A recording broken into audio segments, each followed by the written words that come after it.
বঙ্গভবনে মাগরিবের জামায়াতে ইমামতি করেছে সেনাপ্রধান জেনারেল ওয়াকারুজ্জামান।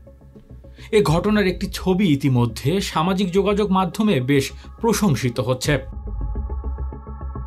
বুধবার বঙ্গভবনে ইফতারের পর মাগরিবের নামাজে সেনাপ্রধানকে ইমামতি করতে দেখা যায়।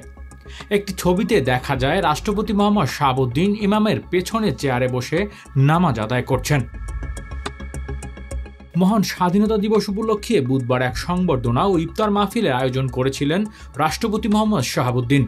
অনুষ্ঠানে বিভিন্ন রাজনৈতিক দলের নেতৃবৃন্দ, কূটনীতিক ও বিশিষ্টজনেরাও অংশ নেন।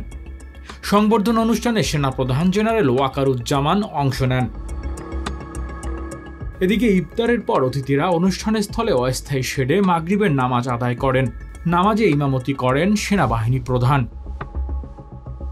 Text report, metro TV. দেশের পাশে, বিশ্বের সাথে, মেট্রো টিভি।